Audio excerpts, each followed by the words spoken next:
Breathe is directed by Fede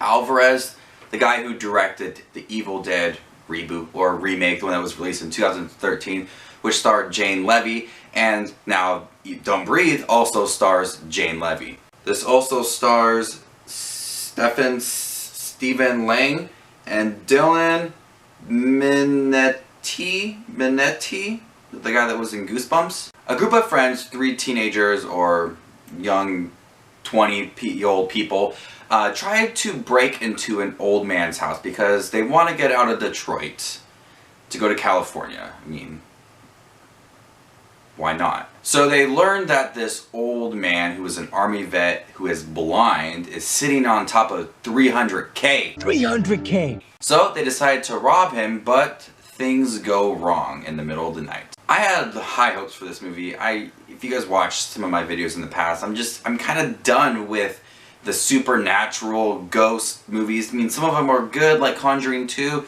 but some of them are just, you know, it's been there, done that for most of it. And I was looking forward to Don't Breathe because nothing about it is supernatural, there's no ghosts or demons. It's a slasher film, and that's what I was looking forward to the most about Don't Breathe, because it's a slasher film, and I love slasher films, and we don't get many slasher films. How many times are going to say slasher? And Don't Breathe is a really good movie. It utilizes its resources and its atmosphere really well. What I mean by that is that there are times where these people don't breathe, and it is dead silent. And I think those are the scenes where it builds the most tension and you anticipate something is going to happen. Not a ghost is going to pop out of there, it's going to be a blind man with a shotgun who's going to pop you one. Get off my lawn. So when the young guy named Dylan and Jane Levy, they're trying to not breathe, it's for a reason.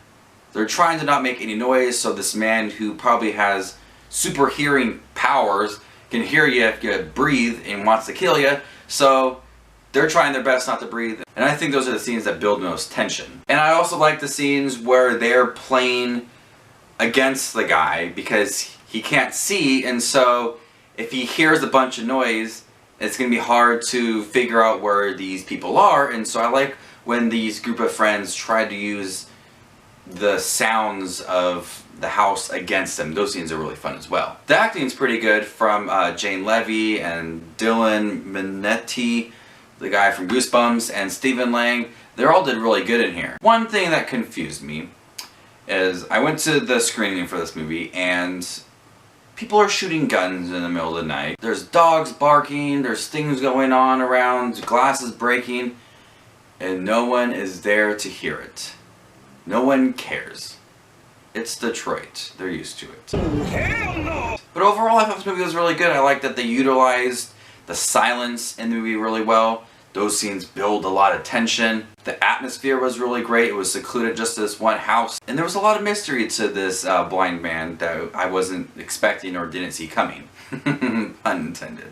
The movie was also gruesome at time and took a weird turn at the end. So if you saw it or are going to see it, you know what I'm talking about. So Don't Breathe, I enjoyed it. I loved that it was a slasher film and it wasn't something that was supernatural, like a ghost maybe popped out of his eye or something and it was a ghost controlling him. It was a typical good old slasher film. So I'm gonna go ahead and give Don't Breathe an A-. You could literally throw the crappiest slasher film at me this summer and I'll still enjoy it. Wanna watch people stab each other. So this is Just Watching Movies with his review of Don't Breathe. Please breathe, actually. I was in line for this movie and someone said, "What movie are you guys seeing? What movie are you in line for?" I was like, "Don't Breathe." And she said, "Why?" I said, "Because I want to see this movie called Don't Breathe." And she goes, "Oh, I thought you told me not to breathe." Everybody needs to breathe. So remember to give this video a thumbs up and subscribe to me here on YouTube. You can also find my Facebook page at the same name. Come on, guys. Follow my Facebook page. The link will be down below for that. This is Just Watching Movies, and you stay classy, YouTube.